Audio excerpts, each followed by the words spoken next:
Boa noite a todos e a todas. Que a paz do Mestre Jesus possa nos iluminar neste momento. E agradecemos ao convite que nos foi feito, para aqui estar com vocês e poder trocar reflexões em torno de um tema bastante pertinente, que é em relação à pedagogia de amor na educação do ser.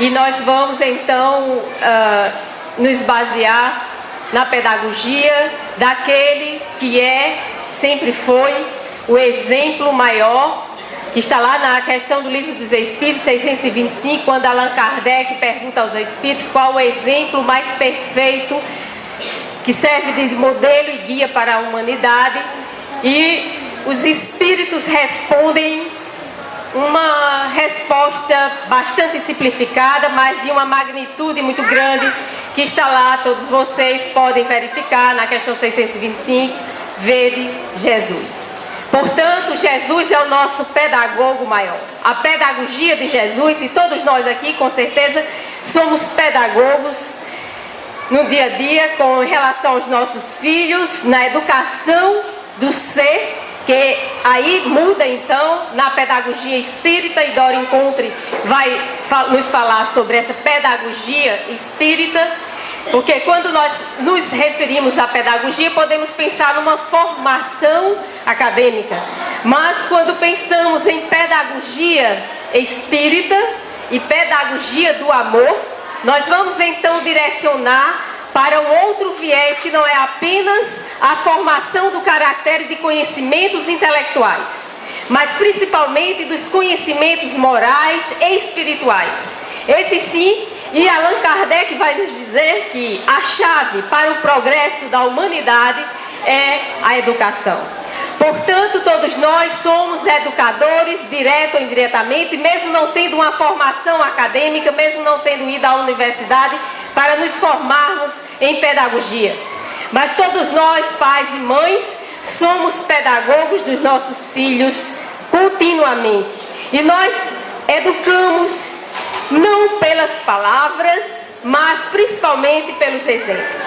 E a pedagogia de Jesus, esse pedagogo, ou mestre dos mestres da humanidade, o Cristo nos trouxe os princípios eternos da educação com amor.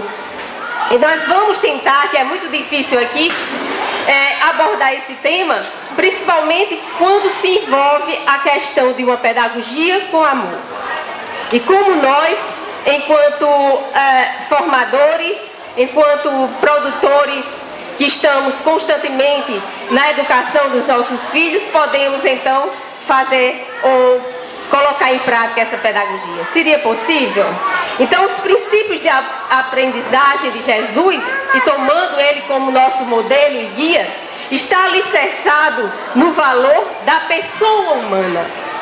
Então, nós vamos comparar, se nós, enquanto educadores, todos aqui com certeza são pais, são mães ou filhos e filhas, vivem em família, vivem no agrupamento familiar, em que se desenvolve a aprendizagem do amor, que é o laboratório maior, a nossa casa, a nossa família. Portanto, a pedagogia de Jesus está alicerçada na pessoa humana. E aí, quando nós vamos analisar essa pessoa humana, nós vamos então perceber a passagem de Jesus quando ele diz: vós sois a luz do mundo. E aí, para a reflexão, nós vamos colocar: nós estamos encarando nossos filhos como a luz do mundo? Ou nós colocamos discursos na mente dos nossos filhos que eles não são incapazes, que eles não são capazes de progredirem na vida, que eles são desastrados, que eles são incompreensivos, que eles são rebeldes, que eles são mal educados? Que educação, então, portanto, nós estamos colocando em relação aos nossos filhos? Então, toda a aprendizagem se dá no tempo e ela é cumulativa. Portanto, quando nós nos colocamos no lugar de pedagogos, de pais, de mães, de formadores, nós precisamos enxergar o ser, esse ser reencarnado, como propenso a desenvolver as aptidões morais e intelectuais. E nós não pré-estabelecermos que nossos filhos ou os educandos não são capazes de progredirem em qualquer área do conhecimento ou da vida. Portanto, quando Jesus coloca, vós sois a luz do mundo, é preciso então que a gente veja que todos nós somos luz. Em que sentido? Que estamos aqui para a evolução espiritual, moral, intelectual, e somos dotados desses caracteres de um germe, dessa centelha divina, que nos dá a capacidade para progredir. Portanto, quando considerarmos que os nossos filhos, eles são esses seres eternos, capazes de desenvolverem, nós vamos então mudar o nosso raciocínio com relação à classificação que nós fazemos na nossa casa.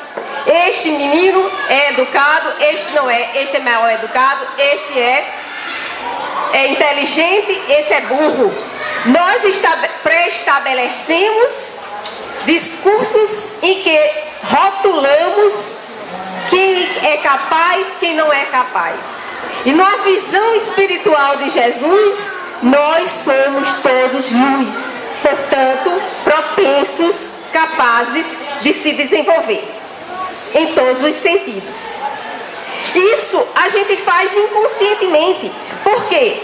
Porque determinados filhos, eles são mais bondosos, são mais carinhosos, e a gente fica rotulando, de forma que a gente cria uma espécie de gueto no próprio lar. O que é isso?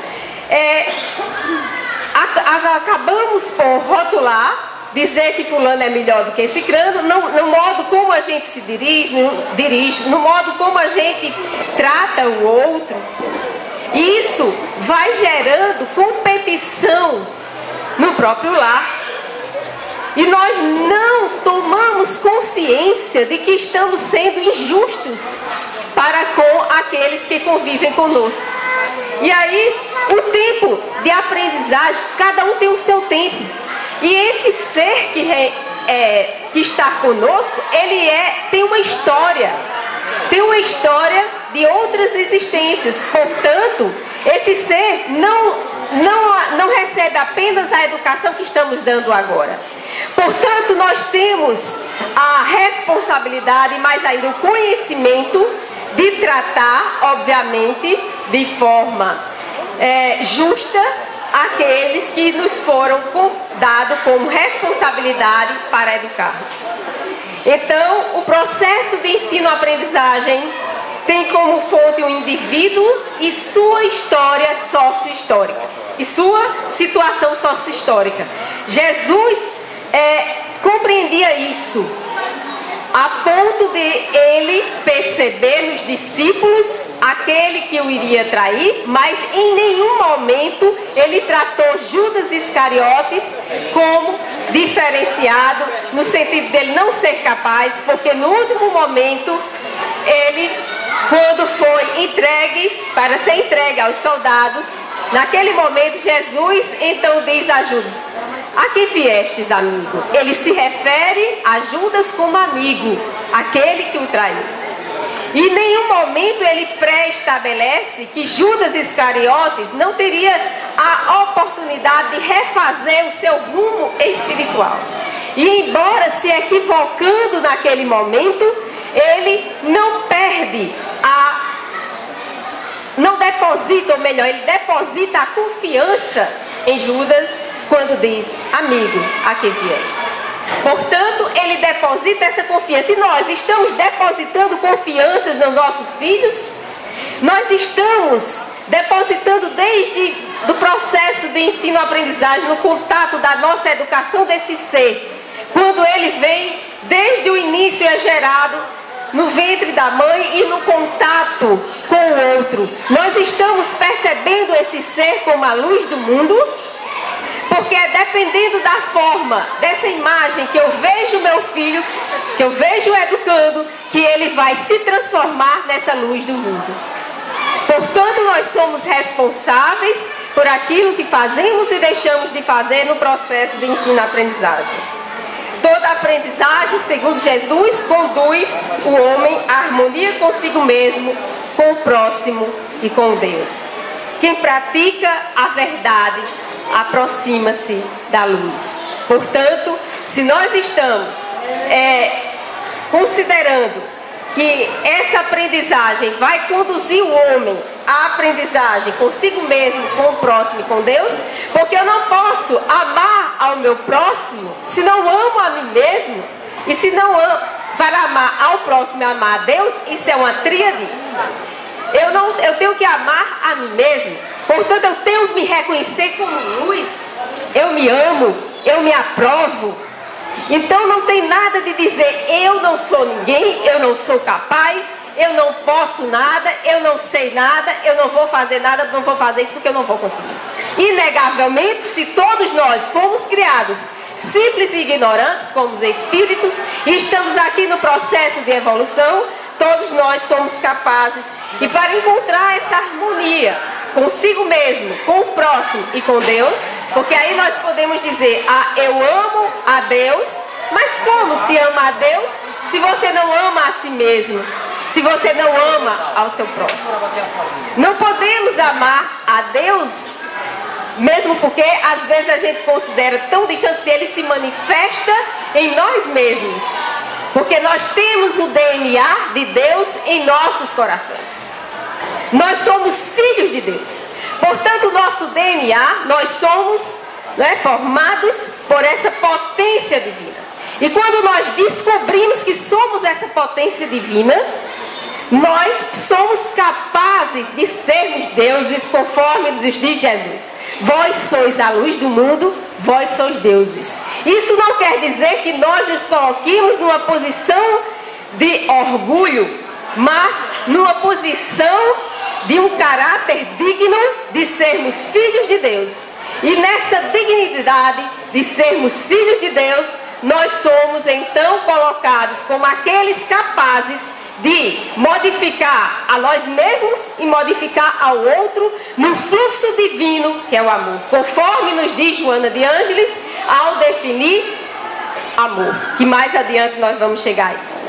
Portanto, a pedagogia de Jesus é no próprio aprendiz que encontramos o feedback sobre sua aprendizagem, ou seja, no diálogo. E Jesus estabelece diálogos, o tempo todo Jesus está dialogando. Ele utiliza essa pedagogia com o moço rico, com a mulher samaritana. Ele começa o diálogo com aquele que é capaz, e ele é capaz de resgatar na alma humana, na alma daqueles que estão ali marginalizados pela sociedade. Ele é capaz de ver, de vislumbrar naquela alma uma capacidade de regeneração. E, portanto, quando ele convoca através do diálogo, ali quando ele vai até o poço, a mulher vai até o poço pegar água e ele diz, mulher, dá-me de beber. Obviamente que a água que Jesus estava a oferecer, e a mulher, ela estava querendo uma outra fonte da água, que era a água do Evangelho, a água da vida. Não era água para matar, não é, a sede do corpo físico, mas a sede espiritual. Porque aquela mulher já estava no quinto marido, né, tinha 5, estava. Jesus então a convoca a reflexão através do diálogo, para fazê-la refletir que ela estava indo beber numa fonte material, que não era a espiritual, não era a do Evangelho, em busca da essência, porque ela estava em busca do prazer ou perdida nos relacionamentos. Nós não podemos julgar, mas pelo diálogo que se estabelece, Jesus então quer, nesse momento, fazer com que ela acorde, e nos relacionamentos que ela já havia tido, porque naquela época a mulher era tida para casar, né? Inclusive ter uma estabilidade financeira, e hoje a mulher, obviamente, ela está numa situação financeira bem melhor e ela pode optar. Mas naquele momento, quer dizer, uma mulher que estava no quinto marido, ela era considerada herege, ela era considerada marginal.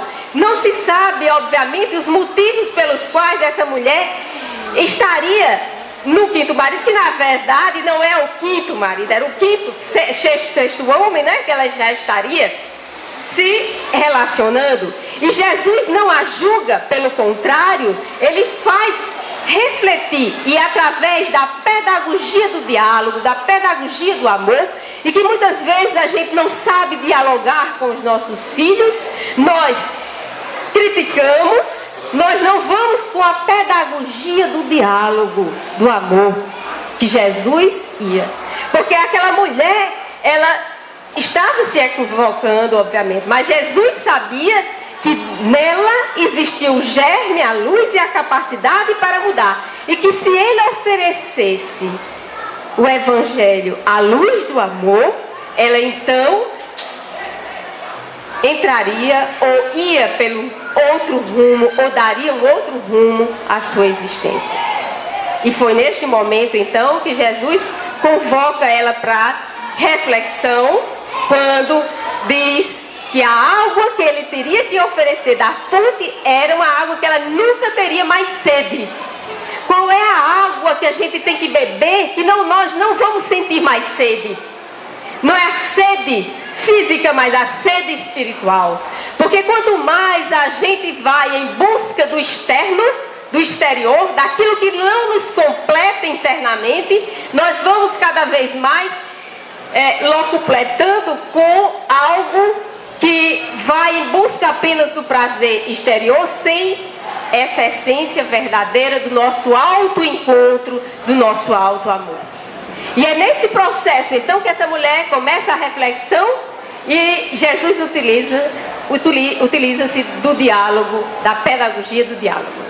Então toda aprendizagem possui momentos de avaliação, e Jesus então vai convocar a pedagogia da avaliação. Todos nós, enquanto educadores, nós podemos também levar nossos filhos à avaliação. E em que momento, em que passagem evangélica Jesus leva à avaliação do outro? No momento da passagem da mulher adúltera, quando ele diz: vós que estiver sem pecado, atire a primeira pedra. E é nesse momento, quer dizer, em que a mulher adúltera, ela iria ser apedrejada, Jesus, lendo na alma daqueles que ali estavam para criticá-la, para julgá-la e para apedrejá-la, Jesus então faz com que aquela multidão, através dessa avaliação, que é uma pedagogia da avaliação, para o outro refletir, que é da reflexão, né? Que inclusive a pedagogia deve ser pautada nessa reflexão, do que nós falamos sobre processo de interação, processo de construção de conhecimento em todos os campos, tanto do conhecimento quanto moral e intelectual. E Jesus, como esse pedagogo e mestre dos mestres, ele utiliza-se dessa estratégia para fazer com que a multidão, naquele momento, avaliasse a si mesmos. E aí aquela multidão, quando ele lança então a mão, vós, né, que estiver sem pecado, sem nenhum equívoco, atire a primeira pedra. E quem é capaz de atirar a pedra na mulher adulta? Absolutamente ninguém é capaz. Por quê? Porque revisitaram a sua consciência e viram, enxergaram em si mesmos miasmas, todos os tipos de equívocos, porque cada um de nós temos em nosso ser também esses equívocos que podem ser revistos, obviamente.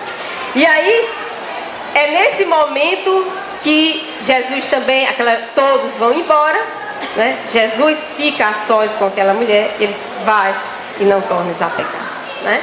Eu também não te condeno. Então, e é nesse processo aí que nós vamos colocar uma outra estratégia que Jesus usa como pedagogo, que é o erro. É uma parte do processo de ensino-aprendizagem e deve ser transformado em estímulo e crescimento. Quem não errou aqui alguma vez? Aliás, todos nós erramos, todo momento. Isso faz parte da nossa constituição humana. E os que mais acertaram, os espíritos mais evoluídos foram os que erraram mais, tá? Que estagiaram em vários planetas para aqui chegar, né? Então, a aprendizagem, quer dizer, o erro é uma parte do processo. Aceitar os nossos erros enquanto seres em evolução. E por que não aceitarmos o erro do nosso filho? Aceitar no sentido de fazer com que ele cresça, reveja o que praticou. E foi assim que Jesus o fez também. Porque diante do erro da mulher adúltera, ele não foi conivente com aquele erro. Ele o que é que diz? Vai e não tornes a cometer os mesmos equívocos. Vai e não tornes a pecar.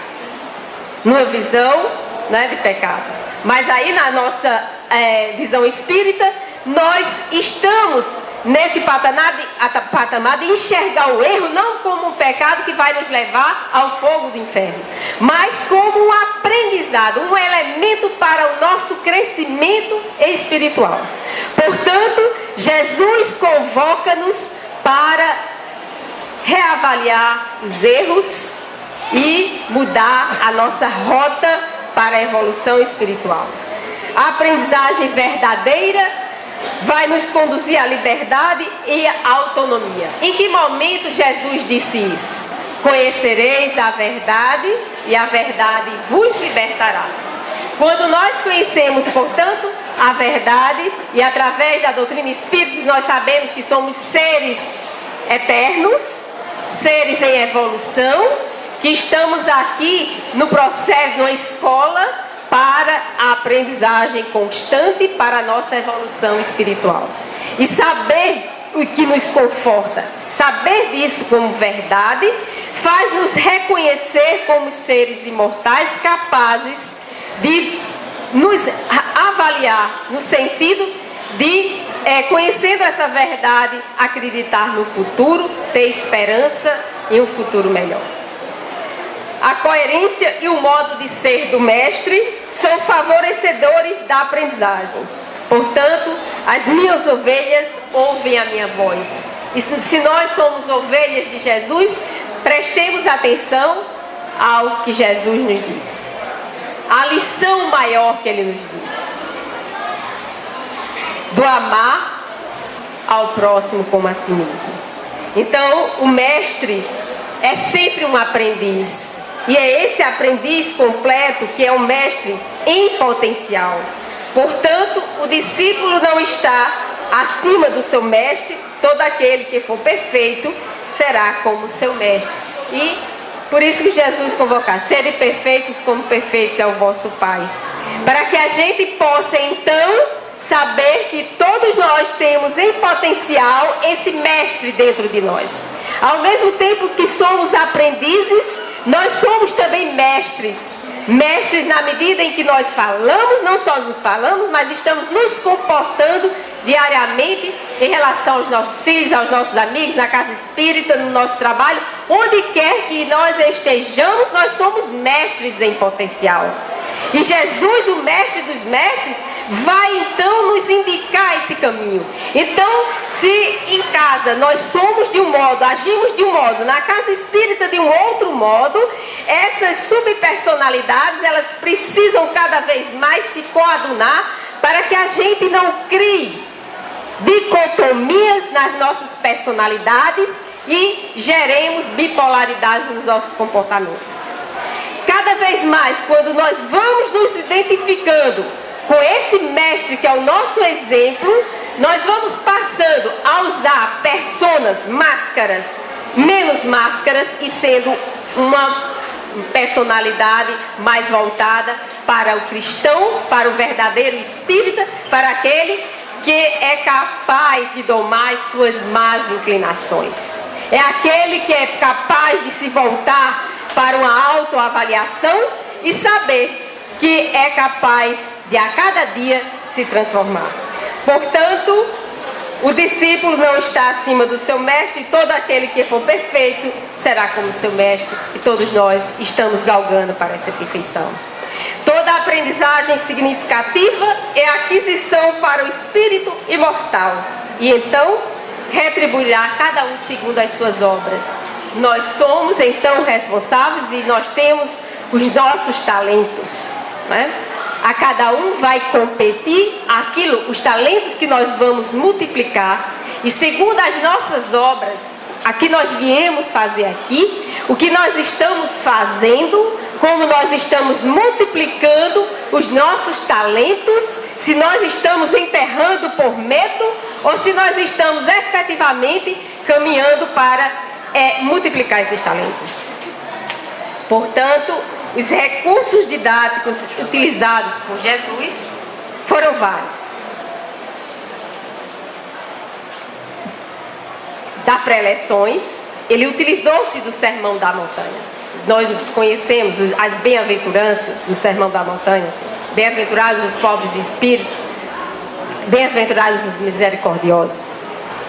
Como também as incontáveis parábolas que nós conhecemos em torno, e a conversação didática que Jesus estabelecia, o diálogo com a mulher, né, que nós já colocamos, ilustrações que ele também se utilizava, olhai os lírios do campo. Nós então somos convocados para essa pedagogia de Jesus, a também fazermos ilustrações, observarmos as ilustrações, as perguntas que ele também se utilizava, principalmente para com os fariseus que o tentavam colocar em xeque. E um deles, então, o que é que está escrito na lei de Deus, né? Quem é o meu próximo? Na parábola do bom samaritano, né? Jesus ali naquela parábola do bom samaritano faz também refletir que o próximo, mais próximo, é aquele que não necessariamente tem um conhecimento do evangelho, não é levita, não é aquele que tem o doutor da lei, mas é aquele que pratica a lei de amor na sua maior profundidade, incondicionalmente. E é neste momento que Jesus, através da pergunta, né, da pergunta que ele é endereçado, ele então, quem é o próximo, mais próximo, quem foi que praticou? Quem foi o mais próximo que ajudou aquele que estava caído, que estava ensanguentado? Foi o doutor da lei? Não, foi um samaritano, tido como um proscrito. Aquele que não era tido pela sociedade, tá certo? Como o melhor, como que conhecia as leis espirituais, as leis divinas. Então, os princípios norteadores da pedagogia de Jesus diz respeito ao crescimento pessoal. O discurso de Jesus é todo em torno da valorização pessoal, da valorização do contato pessoal, da valorização daqueles que são excluídos da sociedade, as mulheres, as crianças, todos esses que nós, agora com a jornada da mulher espírita, nós estamos resgatando de certa forma esse pensamento, esse discurso de Jesus de inclusão social. Porque a mulher valia menos do que um cavalo naquela época. E aí, quando nós estamos falando aqui enquanto mulheres, quer dizer, quando é que uma mulher poderia subir a uma tribuna para falar sobre o Evangelho? Não é? O preconceito que existia, que nós todos como seres humanos, nós somos tão capazes quanto o homem, né? Independentemente da nossa morfologia. E aí não vai nenhuma disputa de relação à morfologia homem, de gênero homem e mulher. Mas todos nós somos seres imortais que estamos galgando rumo ao patamar da nossa evolução espiritual, independentemente de estagiar como homem, como mulher. Portanto, essa valorização do contato pessoal, a valorização da interação com o outro, era a pedagogia de Jesus. E nós estamos valorizando a interação com o outro de casa, com os nossos filhos? Nós estamos dialogando com eles? Ou nós nos colocamos como aqueles que aqueles que são donos da verdade? Porque muitas vezes nós nos equivocamos. Nós não temos um manual para dizer se comporte assim pai, se comporte assim mãe. se comporte assim, professora. Nós somos também sujeitos ao erro, ao equívoco. E aí é nesse processo de interação que a gente vai conhecendo melhor o outro, sabendo o que se passa no mundo íntimo dos nossos filhos. A relação teórica prática. A gente tanto discute, né, na universidade, discute na vida. Eu quero uma fórmula prática para como educar meus filhos. Né? Qual é a fórmula? Existe uma relação entre teoria e prática, porque quando a gente fala, fulano falou isso teoricamente, porque ele nem é pai nem é mãe. Fulaninho fala assim, como educar, porque ele não é pai nem mãe, nem sabe a cruz que eu carrego dentro de casa. Né? Aquele menino que dá muito trabalho, que é rebelde, que eu já fiz mil coisas para que ele mudasse, e ele não muda. Absolutamente. Ou aquele marido, ou aquela, né, esposa inconsequente, ou aquele esposo indiferente. Mas ninguém muda. Então, como seria essa relação teórico-prática? A gente fala tanto em amor, a gente fala tanto numa teoria de amor, e que na hora de vivenciar a gente fica meio, né, sem saber. Não existe uma fórmula para que a gente possa saber como amar. E Jesus há 2000 anos veio para nos falar de amor. E hoje, até hoje, a gente está tentando aprender essa lição do amor. E aí, nessa relação teoria prática, o que Jesus nos diz? Nisso, todos reconhecerão meus discípulos, se vos amardes uns aos outros. Foi o que Jesus nos disse. Então, a relação teoria prática. Por que Jesus conseguia educar as pessoas? Ele mobilizava uma multidão. E ele conseguia paralisar aquela multidão, porque naquele tempo não existia microfone, né?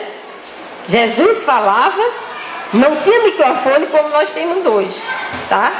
E ele conseguia atingir uma multidão, e elas ficavam ali magnetizadas diante dele. Por que será? Pelo amor. Porque ele não falava só teoricamente, vivenciava o amor. É difícil, porque o amor é exercício, não é teoria. Por mais que a gente queira aqui definir o amor e convocando, né, segundo Paulo de Tarso nos diz, o amor, né, segundo lá traduzido como a caridade, é paciente, é brando, é benfazejo. Por mais que a gente queira definir, é difícil vivenciar, né? E Jesus já vivenciava na prática. Por isso é que ele conseguia educar, e o seu discurso conseguia mobilizar uma multidão. Então, o sentido, portanto, da ação pedagógica de Jesus é uma proposta de uma educação voltada para o amor. E ela está comprometida com uma transformação, a transformação do ser, portanto, baseada na participação de cada um. Não adianta a gente querer agir da mesma forma com os nossos filhos, porque não vão ter a mesma resposta, tá? Nós não vamos ter uma fórmula para aplicar do mesmo modo em relação aos nossos filhos na educação desse ser. Portanto, a visão que nós temos, portanto, de educação é alicerçada na visão do homem integral. Porque tem que aliar razão e emoção na busca dessa perfeição, daquilo que Jesus colocava como sendo perfeição moral, tá? Então, na relação dialógica e numa relação libertadora, na medida em que nós somos deuses. E que a luz racional de Kardec também foi, não é, o pedagogo por excelência, discípulo de Pestalozzi. Allan Kardec, que nos trouxe, né, o Consolador, através dos Espíritos, o Consolador prometido. Ele também tinha essa visão de educação voltada para a libertação e de forma nenhuma dogmática.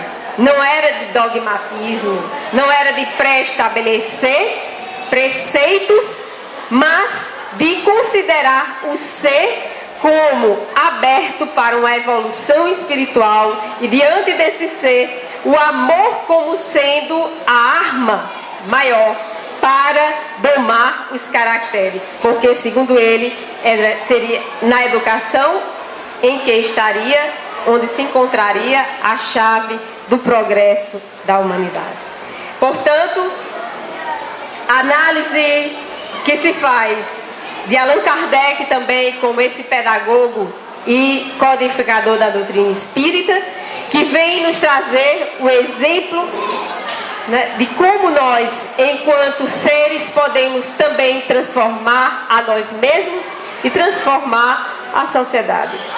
Portanto, o amor não pode ser imposto, como nos diz Joana de Ângeles, e Joana de Ângeles tem vários livros que abordam o amor.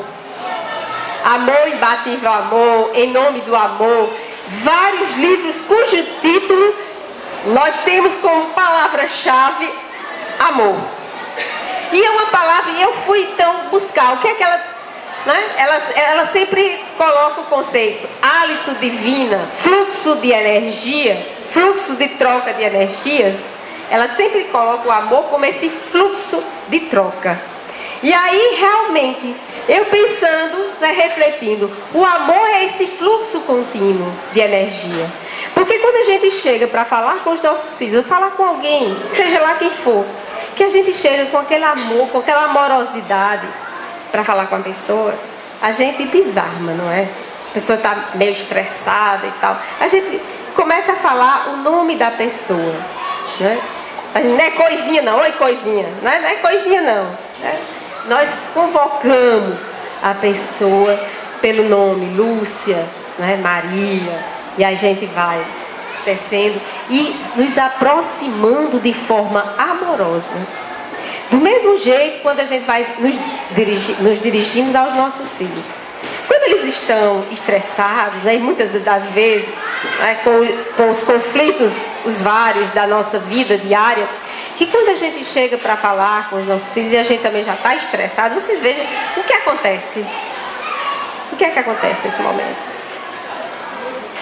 Gera um tumulto, um mal-estar, daqui a pouco pega fogo mesmo, né? Pega fogo. Isso também no trato, enquanto professora, eu noto também isso, e como mãe, no trato com o aluno. Quando nós vamos fazer comentários em relação, e nós trabalhamos com textos, que nós vamos observar os aspectos negativos, os erros, né, que precisam ser revistos, os alunos ficam tristes e eles não gostam. Então eu comecei a fazer o contrário. Eu comecei a pegar o que tinha de melhor nos textos dele e comecei a elogiar. Então façamos o contrário, façamos isso com os nossos filhos, né, também. Com o outro, com o esposo, com a esposa. Vamos enxergar o lado luz. Obviamente todos nós temos um lado bom, né? Nós temos em nós algo de bom.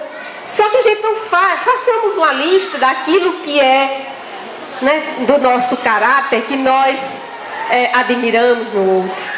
E aí as relações vão mudar. Elas vão, né, aos poucos mudando. Porque imagina, por que muitas vezes nós nos apaixonamos pelo outro? Porque o outro vem com tantos elogios e mais elogios, não é isso? E na fase inicial de um namoro, só vê coisas boas, maravilhosas. E aí não se critica, não vê esse lado negativo. E tudo vai se dando de forma, né, no fluxo de amor, numa troca que se dá e a gente naturalmente percebe o fluxo na relação.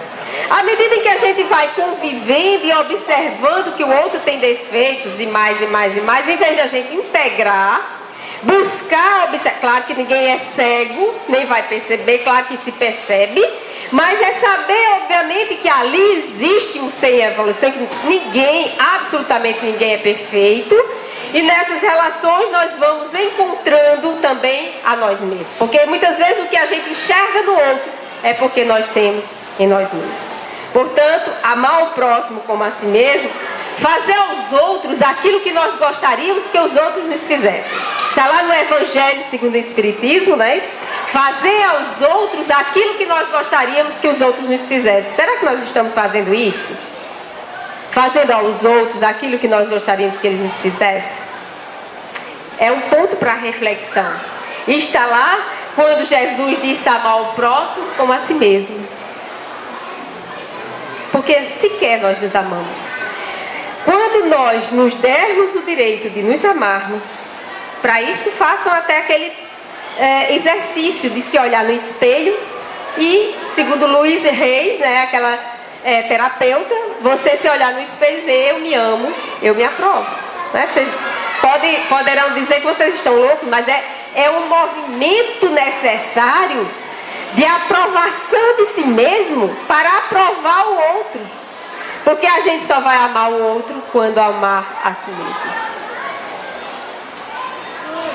E aí, né, a análise desse comportamento de autoamor, que é amar, é estar presente, obviamente, é cuidar, amparar o outro nos momentos difíceis. E nem sempre a gente está cuidando das relações.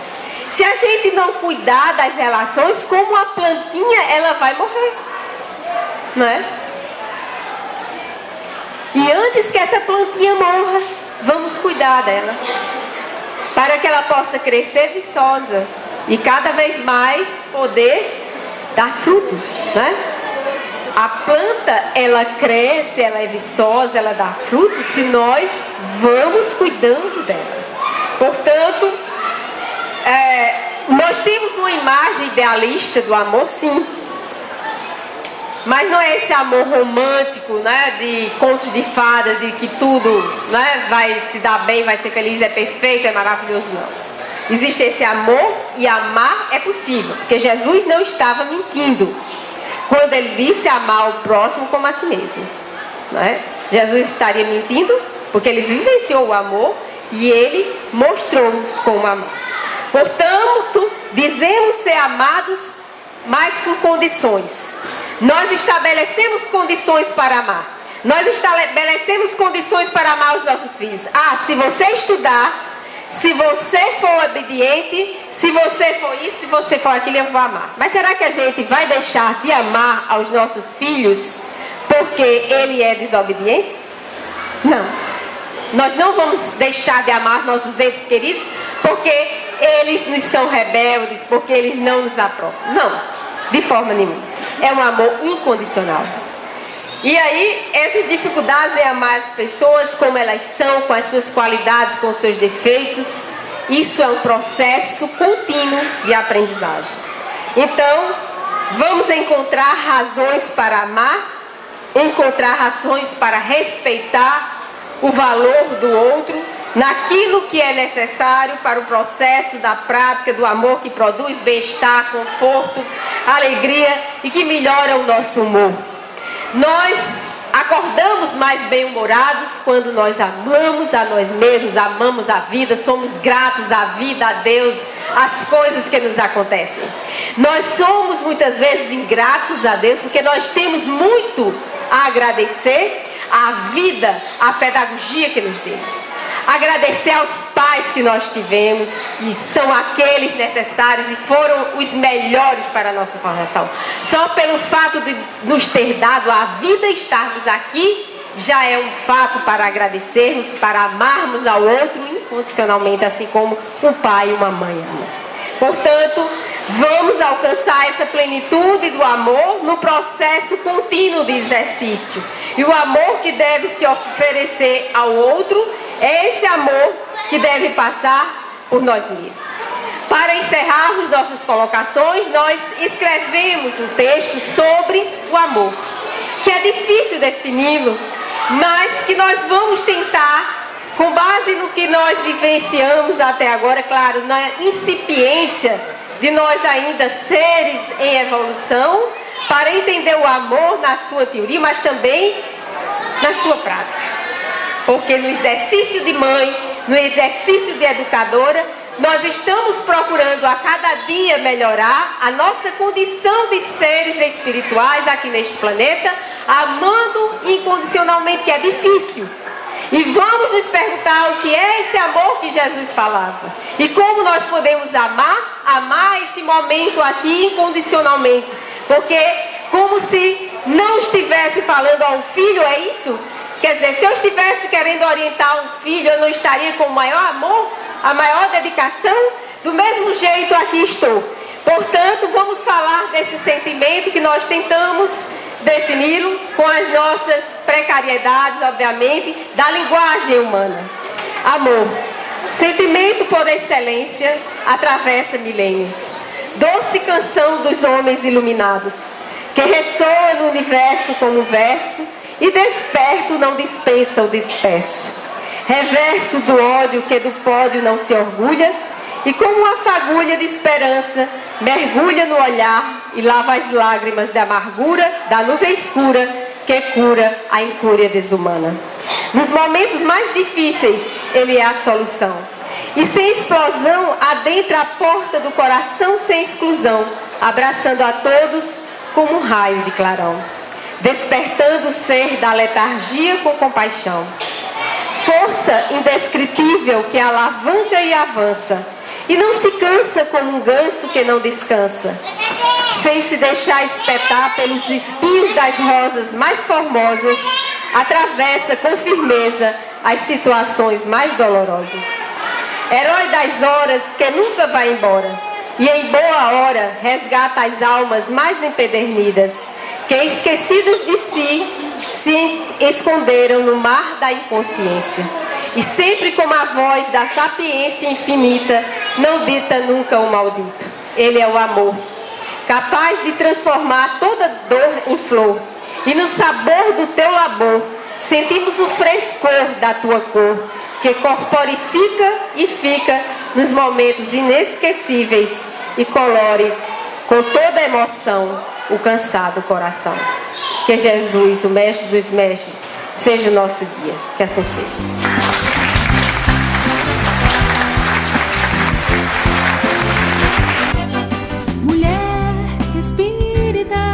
Hoje vem mostrar teu valor, abraça a tua jornada, dá lições de amor.